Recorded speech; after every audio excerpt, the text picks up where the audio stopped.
السلام الله عليكم ورحمة الله تعالى وبركاته أخيارت شرفت اللهم مال والباء دنيا كجوتان وحن إذين رجينا إن تكسكناتان نبض إبرواقي هرمر يقول أن لسوكو بكرين فضلا هذا يقول عصبتها سبسكرايب بنكوي دي سنة إن إيسارتو هذا هر إلى جوتنا لايك شير يكومنت وحي فكر كاغا waad ku reebi kartaa like iyo share haga iloobin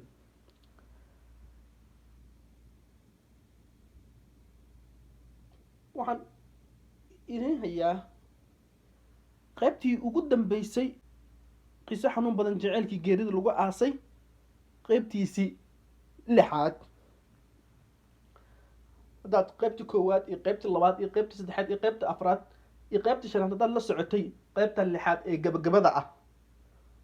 wax badan waad ka fahmi doontaa si wax u socdaan haddaan hore usii galo lacagta bay kasii qaadeen way ka tageen balse dariskii iyo dadkii waddadaasi marayay baa ku soo yaacay halkii baa laga qaaday halkaa loola cararay isbitaal madiina dhowr saacadood kadib casirkii nafta waa laga qaaday dunida waa uu kasii tagay madaxa xabado ugu dhacay xal baa loo helay siay dhaqaatiirta sheegeen markaasi balse beerka iyo wadnaha iyo keliyaha baa xal loo waayay oo aad xabadaha rasaasta nool dhib culus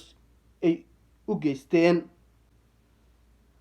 allaha u naxariista maxamed jannadii firdowsa allaha ka waraabiyo wuxuu ahaa ruux diinta ku wanaagsan dariska yaqaan gacmo furan naxariis badan dabeecad wanaagsan kaftan badan aan aqoon calol ku qaad dukaankiisii baa halkaasi ku xirmay dad badan oo lacag uu ku lahaa baa waxaa lacagihii deenta ay u dhiibeen nadiifo oo ahayd gabar la dhalatay shukri oo ahaa maxamed xaaskiisii hore uu qabi jiray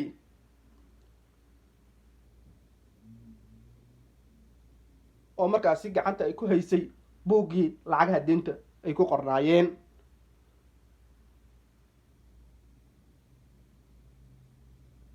shukri xuseen ninkeedii hore marka ay maqashay gacan ka xaq daran in ay dishay waa ay ka naxday aad bayna u wawashay waa ay timid gabadheedii najmo maxamed cali bay kaxaysatay balse maxay u qaban kartaa dunida in uu ka tago geeri i gacan ka xaq daran ay disho uu alla weydiisto sabab bay u ahayd halkaasi bay inooga eg tahay allah u naxariisto maxamed cali jannadii firdowsa allaha geeyo qabriga allaha u nuuriyo oo u waasiciyo aamiin aamiin jaceylka dadna waa ay ku guulaystaan dadna waa ay ku guuldaraystaan waa calafka iyo nasiibka halka uu qofka dhigo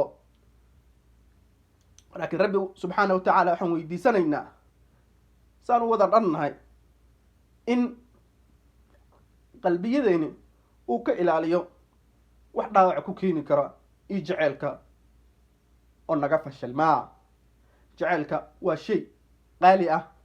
wax walbana way ka qaalisan yihiin farxadda qofka bini aadankana iyo noloshiisa qeybli wax bay ka qaataan qalbiga bini aadankana waa uu kabaa wuxuu geliyaa dhiirigelin qof walba jaceylka qiimihiisii yaqaan unbaa garan kara qiimaha jaceylka uu leeyahay iyo wanaagga faraha badan uu xambaarsan yahay rabbi subxaana wa tacaala waxaan ka barinaynaa murugada iyo jaceylka fashilma inuu ilaahay naga ilaaliyo qof walbana qofka uu jecel yahay rabbi subxaana wa tacaala ha u qoro oo ha siiyo intaan barnaamij lamid aan ku wada kulmi doono waxaa idinkaga tagaa asxaabta sharafta badanow meel walba adduunyada ka joogtaan nabad inaad ku waartaan. fadlan mar kale waxaan idinka codsanayaa haddaad igu cusub tahay oo subscribe inaa ii saarto, haddaad hore ila joogtona like iyo share aadan iga iloobin. wixii comment ah fakarkaaga xaq baad u leedahay, waan qadarin doonaa, waan tixgelin doonaa, waad ku reebi kartaa hoos. waa mahadsantihiin.